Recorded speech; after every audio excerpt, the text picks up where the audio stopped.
Chapter 13. A Subject for a Composition. Ralph was a hero in the mouse hole that night. His admiring relatives gathered around, begging to hear the story of his adventures. Ralph could not help bragging a little as he told the story of his travels, beginning with the search of the second-floor rooms, skipping the part about the teacher trapping him under a drinking glass, and ending with Keith's taking the aspirin and finally falling asleep. "But are you sure it really was an aspirin tablet?" Ralph's mother could always find something to worry about. "Are you sure it wasn't some other kind of pill?" Keith put it on the bedside table and refused to take it until his mother saw it, explained Ralph. At first his mother and father got pretty excited and thought he was out of his mind from the fever when he started telling them there was an aspirin on the table.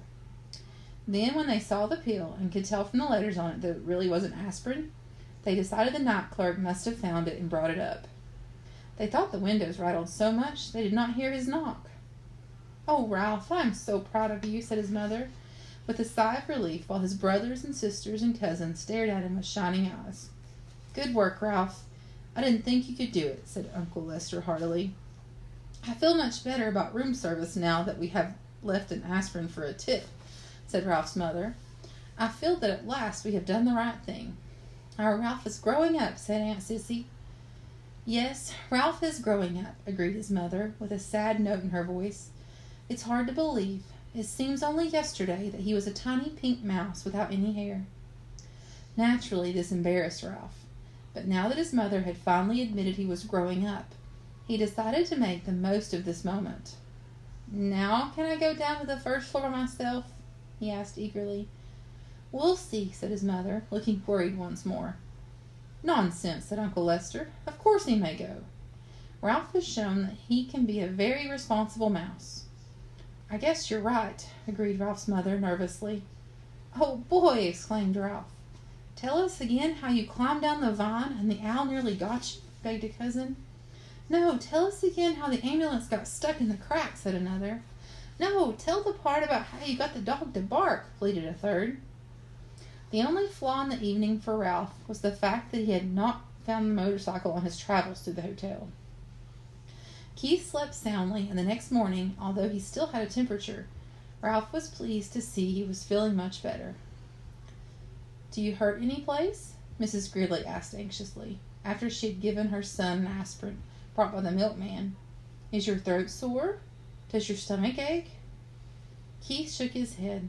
"I just feel sort of tired." "He's going to be all right. He must have picked up a bug someplace," said Mrs. Gridley to her husband. "A day in bed with plenty of fluids, and he'll be on his feet again." Mr. Gridley nodded. "Do you feel like eating any breakfast?" he asked Keith. "We can order something for you from room service." Keith brightened. "Can I really have something sent up from room service?" he asked, and when his father assured him he could, he slumped back into the pillow. "But I'm not hungry." "Some orange juice will be good for you," suggested his mother. "All right," agreed Keith, and then added as if he suddenly had an inspiration, "and bacon and toast and jelly." "Your appetite seems to have come back in a hurry," remarked Mr. Gridley, as he picked up the telephone and asked to be connected with room service to order. He thought breakfast for his son. As soon as the adults had gone, Ralph popped out into the room. "Hi," said Keith. "Thanks a lot for the aspirin. It really helped." "That's all right," answered Ralph modestly. "Where did you find it?" Keith was curious to know. "Under a dresser down on the first floor." "The first floor?" Keith could not believe it. "How did you manage to get it up here?" Once more, Ralph told the story of his night's adventure, skipping the part about the drinking glass, but making it sound as if he had narrowly escaped the horny talons of the owl as he traveled down the vine. "Golly!" Keith was amazed at Ralph's story. "You know what? You're a pretty smart mouse, and a brave one, too." "It was nothing," said Ralph in an offhand manner. "Nothing. It was plenty. You risked your life." The boy's admiration and gratitude made Ralph feel even prouder of what he had done. "I parked your ambulance out in the hall," he said, wanting Keith to know how responsible he was. "Your folks will probably see it and bring it in when they come back." "That reminds me, you didn't happen to see my motorcycle any place, did you?" Keith's question was unexpected. "Well, no, I didn't."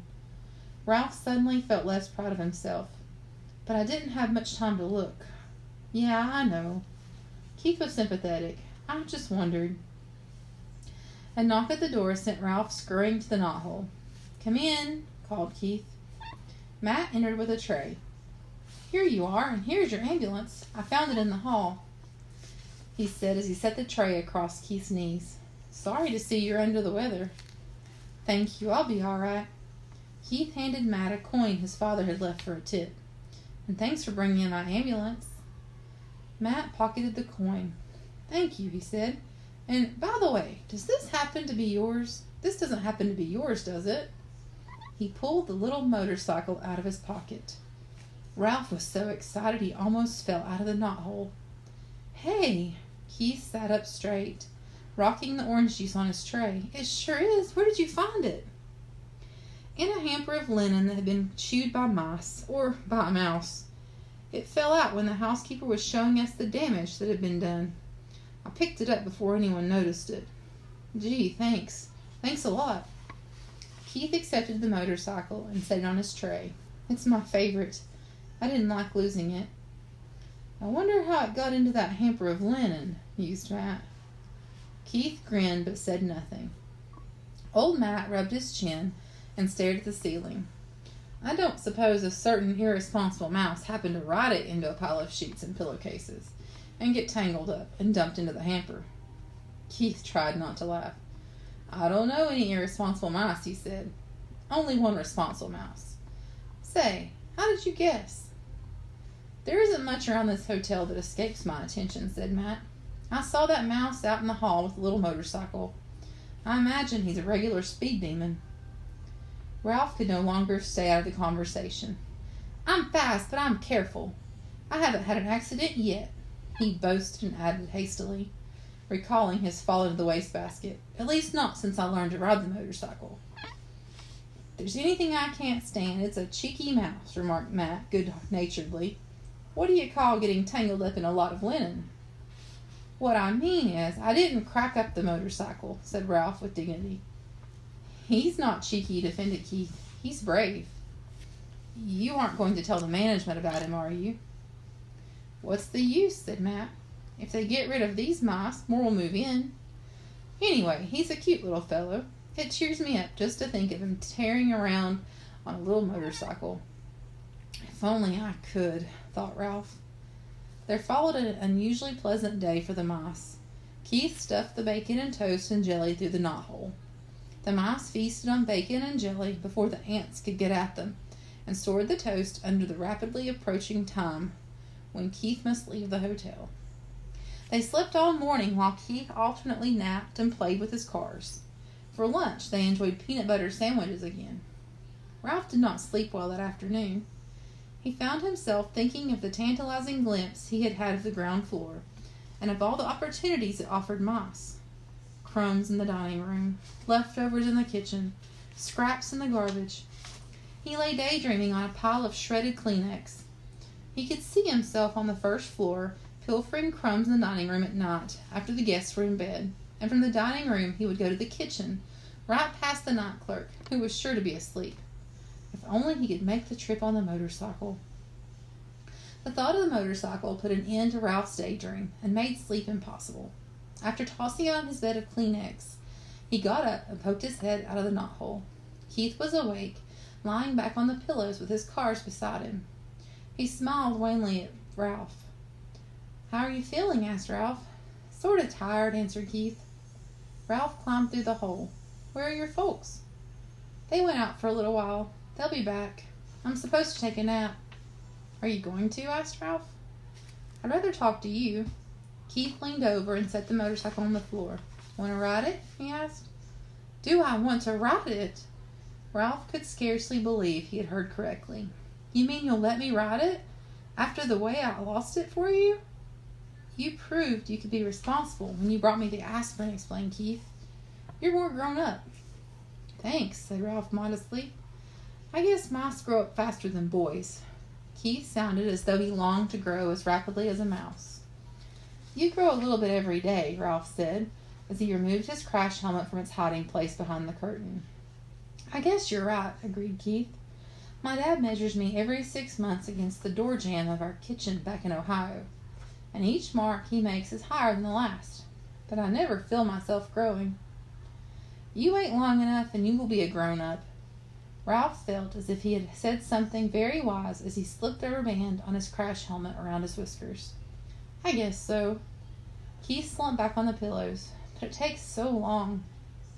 I grew up, didn't I? Asked Ralph. You said yourself I had become a responsible mouse. Yes, you did, said Keith thoughtfully. I guess that's part of the secret. Just getting bigger isn't enough.